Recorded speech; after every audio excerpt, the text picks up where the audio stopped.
माननीय सर्वोच्च न्यायालय द्वारा 1 सितंबर को परिषदीय विद्यालयों के सभी शिक्षक व शिक्षिकाओं को शिक्षक पात्रता टीईटी परीक्षा अनिवार्य रूप से पास करने का आदेश दिया है।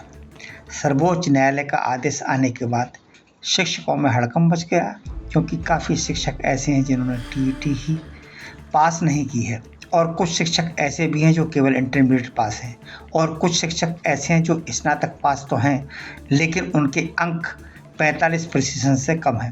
ऐसी हालत में बेसिक स्कूलों के शिक्षक व शिक्षिकाओं को टीईटी की परीक्षा पास करना असंभव है। परिषदीय स्कूलों के शिक्षकों को अनिवार्य रूप से टीईटी की परीक्षा पास करने के विरोध में सैकड़ों की संख्या में शिक्षक व शिक्षिकाओं ने कलेक्ट्रेट के पास बड़ा मैदान में नारेबाजी करते हुए धरना प्रदर्शन किया। शिक्षकों की मांग है कि टीईटी 2010 से लागू की गई थी। इससे पूर्व नियुक्त हुए शिक्षकों को टीईटी की परीक्षा पास करने का आदेश रद्द किया जाए। अपनी मांगों को लेकर Uttar Pradesh junior high school शिक्षक संघ ने जिलाधिकारी के माध्यम से अपनी 7 सूत्रीय मांगों को लेकर केंद्र व प्रदेश सरकार को ज्ञापन सौंपा है।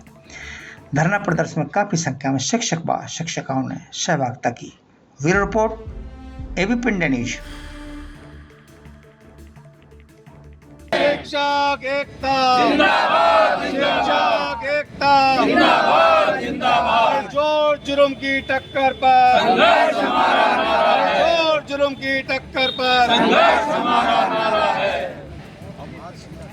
शिक्षक एकता जिंदाबाद, शिक्षक एकता जिंदाबाद, जिंदाबाद। हमने इस बात को लेकर ज्ञापन दिया है जिलाधिकारी महोदय के माध्यम से माननीय प्रधानमंत्री जी को और माननीय मुख्यमंत्री जी को कि जो 2011 से पहले नियुक्त अध्यापक हैं उन पर टेट लागू नहीं होता है। टेट लागू हुआ है 2011 से और उससे पहले जो अध्यापक हैं उनकी अध्यापक पात्रता परीक्षा थी केवल इंटरमीडिएट पास और बीटीसी।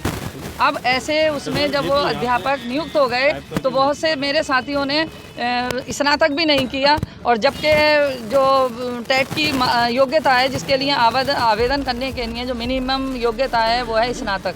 अब उसमें ये भी आड़े आता है कि कुछ लोगों ने तो स्नातक ही नहीं किया और कुछ ने स्नातक किया भी है तो उनके 45% से नंबर कम है जो आवेदन करने के लिए अर्ह नहीं होंगे। तो हमारा सरकार से यही निवेदन है कि इस माननीय सुप्रीम कोर्ट के आदेश के खिलाफ एक अध्यादेश लाकर जो है हम लोगों को राहत दी जाए, क्योंकि इससे जो है हमारे पूरे मुख्य बात ये है कि 1 सितंबर 2025 को माननीय सर्वोच्च न्यायालय का जो फैसला आया है उसमें कुछ मामले ऐसे हैं जो मूल जैसे हैं। जैसे कहीं पर बिंदु ये आ रहा है कि 23 अगस्त 2010 की जो एनसीटी की गाइडलाइन है उसके बाद जो है जो शिक्षा का अधिकार अधिनियम जो 2011 में लागू होता है उससे पूर्व के शिक्षक उससे जो है टीटी परीक्षा से मुक्त रहेंगे। लेकिन सरकार के द्वारा 2017 में सितंबर 2017 में कानून में संशोधन किया गया और उसमें ये था कि 10 अगस्त 2017 को सितंबर 2017 में एक कानून में संशोधन किया गया और उसके लिए